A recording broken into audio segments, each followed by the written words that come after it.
नमः शिवाय. परमपूज्य गुरुदेवता श्री कलावती माता लिखित बोधामृत. पुस्तक वाचन. मागील भाग पुढे चालू. विषय 6. गुरु शिष्य संवाद.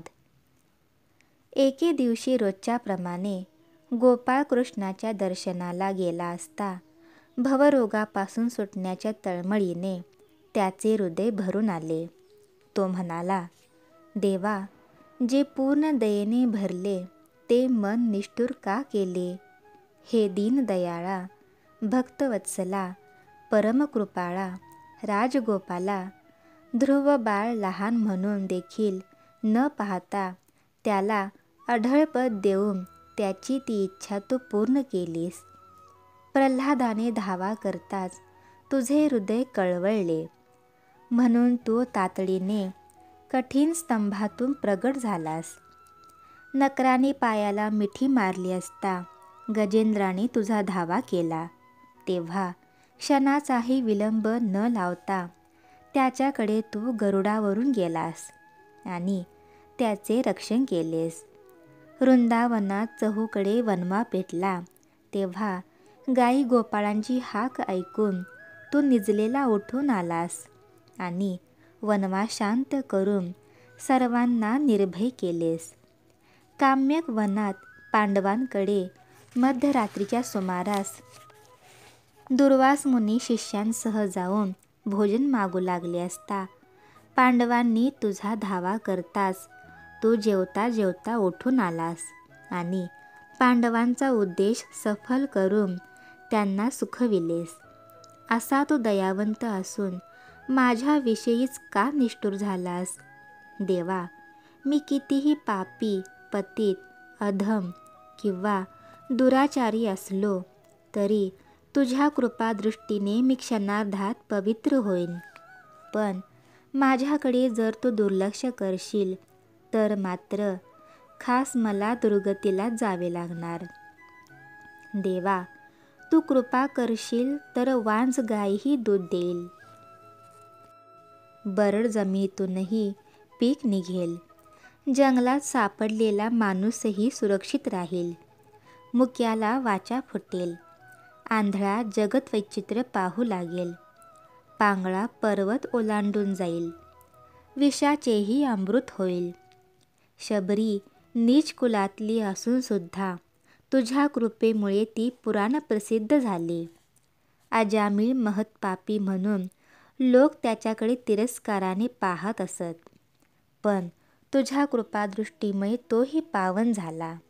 तेव्हा माझी विनंती मान्य करून माझ्याकडे तू एक वार दयाद्र दृष्टीने पहा आणि मला पावन करून तुझ्यापाशी अखंड थारा दे. देवा, तू साऱ्या जगाचा मायबाप आहेस. कोणाला कोणत्या वेळी काय हवे असते ते तू बिनचूक पुरवितोस. पण आजवर हे न समजल्यामुळे मी तुझ्याकडून आशीर्वादाची अपेक्षा करण्यापेक्षा स्त्री, पुत्र, धन, मान, यश, कीर्ती इत्यादी मागू नये ते मागितले. त्यामुळे मी घोर अपराधी ठरलो. देवा, यापुढे मात्र अन्य काहीच मी मागणार नाही.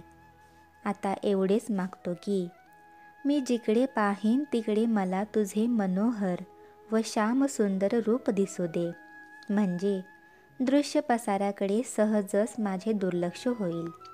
देवा, तुझ्या कथामृताने माझे कान भरून जाऊ देत, म्हणजे फालतू गोष्टी ऐकणे आपसुकच बंद होईल. देवा, माझी जिव्हा अनावर झाली आहे, तेव्हा तुझ्या नामरसात सदा ती डुंबून राहील असे कर, म्हणजे निंदा, चहाडी करणे, वर्म काढणे, खोटे व टोचून बोलणे इत्यादी माझ्याकडून घडणाऱ्या पापांना आळा बसेल.